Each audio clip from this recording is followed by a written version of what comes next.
अस्सलाम वालेकुम नाजरीन। हमीदुर्रहमान कमीशन रिपोर्ट एपिसोड 3 के साथ आपकी खिदमत में हाजिर हूँ। तो शुरू करते हैं हमीदुर्रहमान कमीशन रिपोर्ट एपिसोड 3। मशरक़ी पाकिस्तान में तशद्दुद के वाक़यात रूनमा होने लगे थे। 12 अप्रैल को पल्टन मैदान में कन्वेंशनल लीग के रहनुमा फजलुल कादिर जब वापस जाने लगे तो मुश्तिल बंगाली नौजवानों के ग्रुप ने उनकी गाड़ी का घेराव किया और पथराव किया और ज़बरदस्त हंगामा आराई की, जिसके नतीजे में 12 अफराद ज़ख्मी हो गए। इसी किस्म का एक वाक़या 9 अप्रैल को बारी साल में क़य्यूम लीग के जलसे में भी पेश आ चुका था। इस तरह के वाक़यात ने मगरबी पाकिस्तान के सियासतदानों को बावर करा दिया कि 6 नुकात के मुखालफिन मशरक़ी पाकिस्तान आए तो इनके साथ भी यही सलूक किया जाएगा। सूबाई हुकूमत हंगामा आराई करने वालों के सामने बेबस हो चुकी थी और मरकज़ी हुकूमत ऐसे वाक़यात की रोकथाम के लिए इक़दाम करने चाहिए थे, लेकिन वो इसमें नाकाम रही।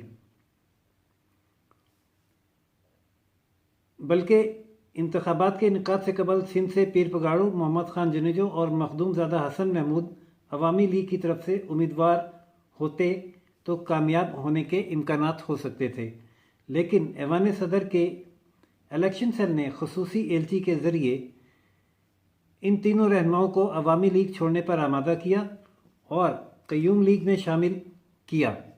मशरक़ी पाकिस्तान में अवामी लीग के ख़िलाफ़ मौलाना भाषानी के हाथ मजबूत किए जा रहे थे, तो मगरबी पाकिस्तान में जनरल उमर के ज़रिए खान क़य्यूम खान पर नवाज़शात की जा रही थीं, क्योंकि याहिया खान चाहते थे कि मगरब में क़य्यूम खान और एक मजबूत लीडर बनकर उभरें।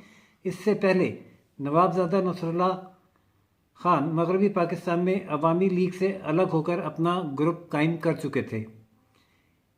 इन हालात में अवामी लीग के सरबराह शेख मुजीबुर रहमान ने मगरबी पाकिस्तान में अपनी पार्टी की तरफ से उम्मीदवार नामज़द करने में दिलचस्पी ना ली।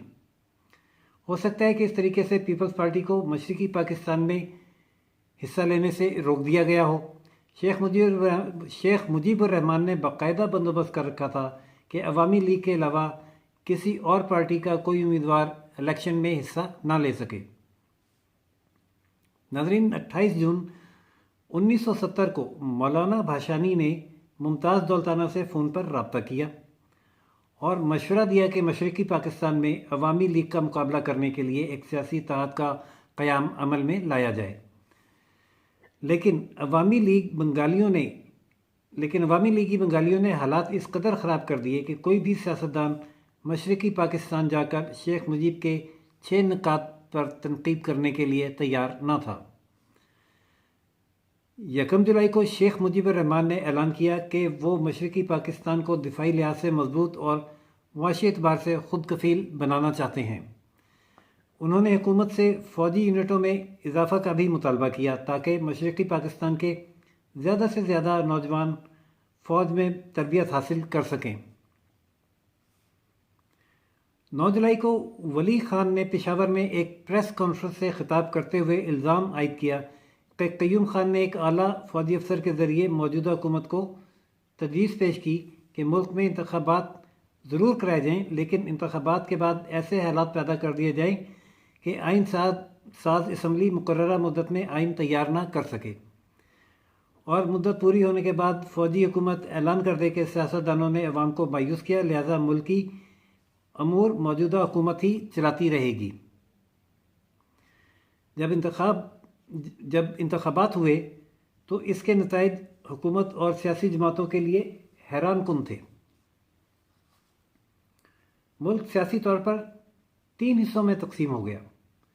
मगरबी पाकिस्तान में पीपल्स पार्टी को सिंध और पंजाब में भारी कामयाबी हासिल हुई और मशरक़ी पाकिस्तान में मुकम्मल तौर पर अवामी लीग एक काबिज़ थी, जबकि सरहद और बलूचिस्तान में नेशनल अवामी पार्टी अपना सिक्का जमा चुकी थी। सरहद में मुस्लिम लीग क़य्यूम ग्रुप को चंद सीटें हासिल हो गईं और ये जमात तमाम तर सरकारी हिमायत के बावजूद इंतखाबात में बुरी तरह से शिकस्त खा गई। इंतखाबात के बाद मशरक़ी पाकिस्तान की सूरत हाल इंतहाई तशवीशनाक हो गई।